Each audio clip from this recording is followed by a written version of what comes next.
हमारी चुनी हुई सरकार हमसे वार्तालाप करे, अगर नहीं करती है तो मैं मरना कबूल करूंगा, लेकिन अनशन नहीं तोड़ूंगा। भैया सम्राट चौधरी से हाथ जोड़ के आग्रह करता हूं कि हम आपके बच्चे हैं, हम बिहार के वो बच्चे हैं जिसने एक बार आपको वोट में जितवा करके आपको सत्ता में लाया। हम लोग आपके वोटर हैं, सिर्फ वोटों के लिए इस्तेमाल मत करिए हमें कि वोट आएगी हिंदू मुस्लिम सिख ईसाई में बांटकर, जातियों में बांटकर वोट ले लेंगे। वार्तालाप नहीं किया गया तो साहब हमें मरने के लिए छोड़ देना, लेकिन आपका मेडिकल फैसिलिटी हमें नहीं चाहिए। दिल्ली में जिस तरीके से सोनम वांगचू को उठाया गया, अगर हमारे साथ ऐसा किया गया तो हम सोचेंगे कि हमारी हत्या की प्रयास की जा रही है। वो जंतर मंतर रांची के प्रोटेस्ट से हम उदाहरण पेश नहीं कर रहे हैं, हम शिक्षा में बस सुधार, पारदर्शिता और अनियमितता के लिए बैठे हुए हैं। आपने खुद माना कि छोटे पैमाने पर हुआ है, तो हत्या एक हो तो हम कहेंगे हत्या नहीं है, और हत्या 100 होगा तब कहेंगे हत्या है। भारत में सबसे बड़ा अगर कोई राज्य होगा पेपर लीक का तो सेंटर बन चुका है बिहार। हम आपसे आग्रह कर रहे हैं कि आप उनसे बात करिए, अगर नहीं करेंगे तो मुझे पता है कि आज मैं आपसे बातें कर रहा हूँ, हो सकता है 10 दिन बाद मैं आपसे बातें करने के लायक ना हूँ। बिहार में बीपीएससी, बीएसएससी के कई सारे एग्जाम्स और दरोगा भर्ती और टीआरई ऐसे अलग अलग कैंडिडेट्स पिछले 10 दिनों से प्रदर्शन कर रहे हैं। अलग अलग जगह अलग अलग तरह के छात्र हैं, लेकिन हम इस वक्त जहाँ बैठे हैं, इस जो पूरा पंडाल है इसको लीड कर रहे हैं अमन जी हैं। ये पिछले 4 दिन से आमरण अनशन पे हैं। तो पहले अमन जी से बात करेंगे कि पूरा मुद्दा क्या है, अनशन क्या है। वैसे मतलब क्योंकि वो खुद अनशन पे हैं तो उनकी तबीयत अभी उतनी अच्छी नहीं है। अमन जी थोड़ी बात कर सकते हैं ना। तो मैं सबसे पहले ये पूछना चाहता हूँ कि सरकार से किसी ने आपके स्वास्थ्य की सुध ली अभी तक? किसी ने नहीं। कोई कोई उम्मीद है कि कुछ होगा आने वाले एक आध दिन में? ये सरकार हमारे द्वारा चुनी हुई सरकार है, हाँ। हमने चुना है इस सरकार को, और ये स्वतंत्र भारत है। आज़ादी के 80 साल बाद भी अगर चुनी हुई सरकार शिक्षा में सुधार, पारदर्शिता, पेपर लीक और इतने दिनों से सालों से लंबित परीक्षाएं, अनियमितताएं, अगर उसके लिए हम बैठे हुए और नहीं मिलने आएगी तो ये हमारा दुर्भाग्यपूर्ण है। और हम कहीं सोचेंगे कि शायद आज़ाद भारत में हम छात्र गुलाम हैं, इसीलिए हम आज आमरण अनशन पे बैठे हैं। हम सरकार से अपेक्षा करते हैं कि सरकार अपना प्रतिनिधि मंडल गठन करके हमसे वार्तालाप करने के लिए भेजे। हम कोई विरोध नहीं कर रहे हैं उनका, हमारा एक जायज़ मांग है शिक्षा में सुधार, पारदर्शिता, अनियमितता। बीएसएससी की एग्ज़ाम 3 सालों से लंबित है। आप देखिए 1799 दरोगा बहाली मेंस में पेपर लीक हुआ, आयोग ने खुद कहा पेपर लीक हुआ, और गया पूर्णिया से लोगों की गिरफ्तारी हुई। उसके बावजूद आपने मेंस का रिजल्ट कैसे जारी कर दिया जब मेंस के पेपर लीक हुए? आपने खुद माना कि छोटे पैमाने पर हुआ है, तो हत्या एक हो तो हम कहेंगे हत्या नहीं है, और हत्या 100 होगा तब कहेंगे हत्या है। इन्हीं तमाम मुद्दों को लेकर के हम लोग बैठे हुए हैं। और बीएसएससी में संविदा का जो मामला है कि संविदा कर्मियों का वेटेज जल्द हटे, ये जरूरी है। बिहार के युवा को मैं कॉन्ट्रेक्चुअल भर्तियां होती हैं। बिल्कुल, बिहार के युवा, नीति आयोग की रिपोर्ट कहता है कि पूरे भारत में सबसे ज्यादा युवा बिहार में है और बेरोजगार है बिहार में।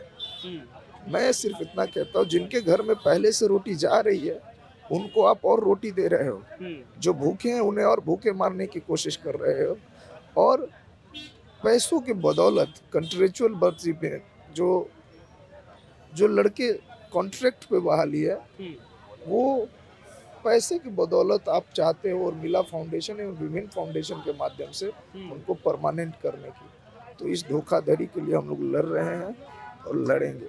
आपके चैनल के माध्यम से मैं माननीय सम्राट चौधरी, राज्य के मुखिया भैया सम्राट चौधरी से हाथ जोड़ के आग्रह करता हूँ कि हम आपके बच्चे हैं, हम बिहार के वो बच्चे हैं जिसने एक बार आपको वोट में जितवा करके आपको सत्ता में लाया।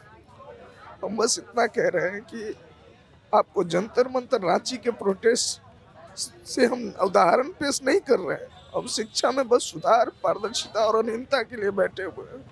हम आपसे आग्रह कर रहे हैं कि आप उनसे बात करिए, अगर नहीं करेंगे तो मुझे पता है कि आज मैं आपसे बातें कर रहा हूँ, हो सकता है 10 दिन बाद मैं आपसे बातें करने के लायक ना हूँ।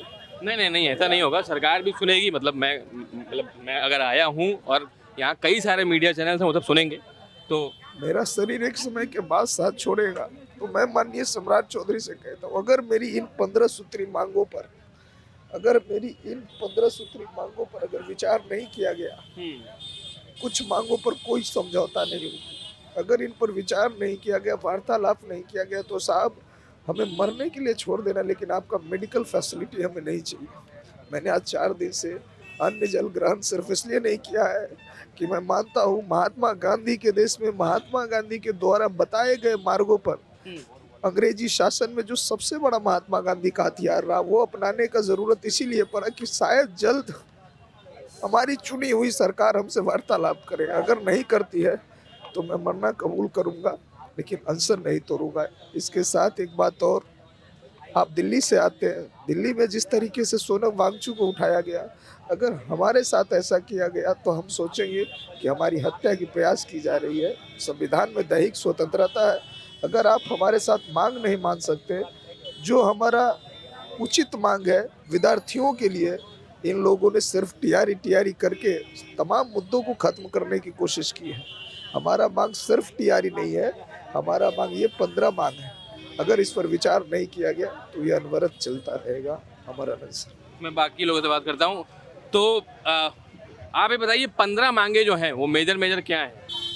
सर मुख्य मांगे हैं 70वीं की बीपीएससी में धांधली हुआ है, हिंदी मीडियम के बच्चों के साथ दोहरा व्यवहार हुआ है, 2300 वैकेंसी में मात्र 370 के आसपास ही हिंदी मीडियम के बच्चों का हुआ है। यानी कि ये लोग भाषा के आधार पर तय करते हैं। जो इंग्लिश में लिखते हैं कम भी उन्होंने लिखा है, उनकी मार्किंग अच्छी हो गई है, हिंदी में कम भी अगर ज़्यादा भी लिखे तो ये हो गया। दरोगा की बहाली में मेंस में पेपर लीक हुआ, उनके खिलाफ बच्चे सुप्रीम कोर्ट जा चुके हैं। ईओयू जो है खुद कह रही है कि गलतियां हुई, उसके बावजूद पेपर लीक कैंसिल नहीं हो रहा है। बीएसएससी के बच्चे 3 साल से तैयारी कर रहे हैं, लेकिन उनकी एग्जामिनेशन की प्रक्रिया नहीं है। ओवरऑल सर मैं आपको बता दूं कि बिहार में कोई भी एग्जामिनेशन समय पर ना होता है, न उसका कैलेंडर जारी होता है, और एग्जाम होता भी है तो पेपर लीक होता है। भारत में सबसे बड़ा अगर कोई राज्य होगा पेपर लीक का तो वो सेंटर बन चुका है बिहार, और इसके खिलाफ जब हम लोग उतरते हैं सड़कों पर पीटा जाता है। और हम लोग शिक्षा रिफॉर्म की बात करते हैं कि आप एग्जाम तो करवा लीजिएगा, लेकिन पेपर लीक नहीं रोक पाइएगा तो क्या होगा। तो इनके लिए रूल्स रेगुलेशन होना चाहिए कि एक समय सारणी निर्धारित होनी चाहिए कि कब एग्जामिनेशन कौन सी होगी, कौन सी एग्जामिनेशन कौन का आयोग का कौन सा एग्जामिनेशन कब होगा।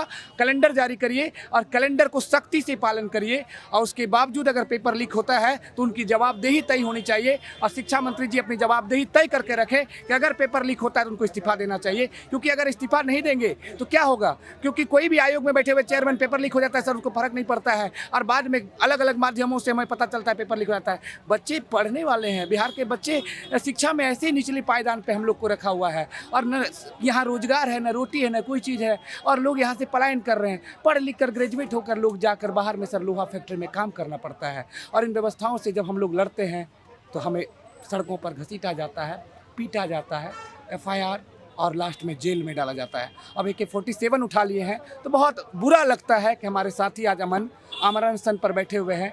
इन्होंने कहा कि सरकार हमारी बातें सुनेगी, हमने कहा कि सरकार आपकी बातें नहीं सुनेगी। लास्ट में ये बेचारा आमरण अनशन पर जो है 17 तारीख से बैठ गया, आज चौथा दिन है। सोचिए ना कि बिना पानी का, बिना खाना का आदमी एक दिन नहीं रह सकता है। ये 4 दिन से भूखा सोया हुआ है और सुनने वाला कोई नहीं। बहुत बुरा लगता है, लेकिन हम शिक्षा मंत्री जी से, मुख्यमंत्री जी से, आपके चैनल के माध्यम से हम उनको विनती करना चाहते हैं कि हमारी बात सुने। हम लोग आपके वोटर हैं, सिर्फ वोटों के लिए इस्तेमाल मत करिए हमें कि वोट आएगी हिंदू मुस्लिम सिख ईसाई में बांट कर, जातियों में बांट कर वोट ले लेंगे, और बाद में भूल जाएंगे कि ये लोग फिर कौन थे, और फिर जब वोट आएगी तो यूज कर लेंगे।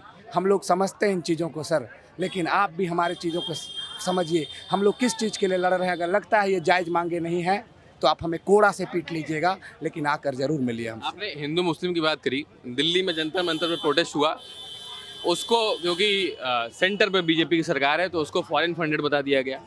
झारखंड में प्रोटेस्ट हुआ क्योंकि वहाँ पे कांग्रेस की सरकार है, उसको बीजेपी फंडेड बता दिया गया।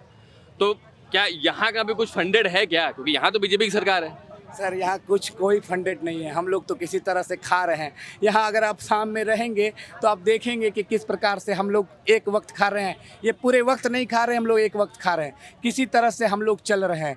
फंडेड है तो सरकार उनकी है, आप जांच करवा लीजिए। लगे कि हम फंडेड हैं तो हमको फांसी से सूली पर लटका दीजिए। हम लोग क्या मांग रहे हैं, हम लोग जायज़ मांगों के साथ बैठे हुए हैं, लेकिन ये लोग नहीं सुनने वाले हैं सर। और नहीं सुनेंगे तो ये लोग चाहते हैं कि ये लोग कम संख्या में है तो नहीं सुनेंगे। बिहार के छात्र कम संख्या में हैं क्योंकि उनके पास 4,000 5,000 ही होता है पटना में रहने के लिए, और उसमें उनको पूरा रोजी रोटी चलाना है। तो वो लोग कहते हैं 1 डे 1 फाइट, तो हम लोग 1 डे 1 फाइट वाले के लिए तैयार हो चुके हैं सर। अगर सरकार हमसे वार्तालाप नहीं करेगी तो 1 डे 1 फाइट हम लोग करेंगे और पूरी पुरजोर शक्ति से सरकार से लड़ेंगे। और जानिएगा कि आपने देखा भी कि जंतर मंतर पे लोगों ने बताया कि बिहार के लोगों को बोला कि अब हो बिहार वाला सब, तो बिहार वाला सब वहाँ तो जा तो नहीं पाए, लेकिन बिहार से वो चीज़ करके दिखाए। और लास्ट में हम बिहार वासियों के लिए एक चीज़ कहेंगे कि आप लोगों को सब कुछ पसंद है, लेकिन बिहार ही पसंद नहीं है, बिहार के लोग ही पसंद नहीं हैं। आपके भाई बैठे हुए हैं, आपके भाई 4 दिन आमरण अनशन पे हैं, लेकिन आप लोग घर से नहीं निकल रहे हैं। बहुत दुख होता है इस चीज़ों का। अच्छा, आगे का मतलब क्या रोड मैप है? अगर सरकार बात नहीं करती है तो फिर क्या मार्च वगैरह क्या सीन है, क्या है? सर आज शाम में हम लोग इनका शिक्षा मंत्री जी का पुतला दहन करेंगे। एक मैसेज जाना चाहिए कि वहाँ तक कि ये लोग अब जो है गुस्सा हो गए आपसे, आपके बच्चे हैं, अभिभावकों से गुस्सा हैं, नहीं मानेंगे तो हम लोग कल नहीं तो परसों मतलब एक डेट डिसाइड कर लेंगे, एक कॉल देंगे बिहार के तमाम बच्चों को, विधानसभा का घेराव करेंगे, मुख्यमंत्री जी के इस्तीफा के साथ साथ शिक्षा मंत्री जी के भी इस्तीफा की बात करेंगे। अगर कार्य नहीं कर सकते हैं, राजगद्दी पे बैठने का आपका हक नहीं है। जिस चीज़ के लिए आपको लोगों ने चुना है और उनके लिए आप काम नहीं कर रहे हैं, तो बहुत आहत होती है हमें। और इन आहतों के साथ में हम अपने भविष्य को बर्बाद नहीं करेंगे। और अगर हमारी भविष्य खराब भी हो रही है सर, आने वाले बच्चों का भविष्य, पीढ़ियों का भविष्य हम खराब नहीं करेंगे। हम पुरजोर तरीके से इनका विरोध करेंगे और शिक्षा रिफॉर्म तो ला कर रहेंगे बिहार में। एक लाइन में अगर कह दूँ तो पूरा बिहार का एजुकेशन सिस्टम करप्ट हो चुका है, पेपर लीक धांधली सेटिंग में संलिप्त हो चुका है। और इसके खिलाफ एक ही आयोग के बच्चे नहीं, तमाम आयोग के बच्चे त्रस्त होकर आकर यहाँ बैठे हैं। आप यहाँ एक महिला होंगी, अगर मिलेंगे तो आपको दिखाएंगे, वो छोटी बच्ची लेकर आई हैं और वो कहती हैं कि मेरी पीढ़ी तो बर्बाद हो रही है, शायद इनकी पीढ़ी में बचा पाऊँ, इसके लिए वो लड़ रही हैं।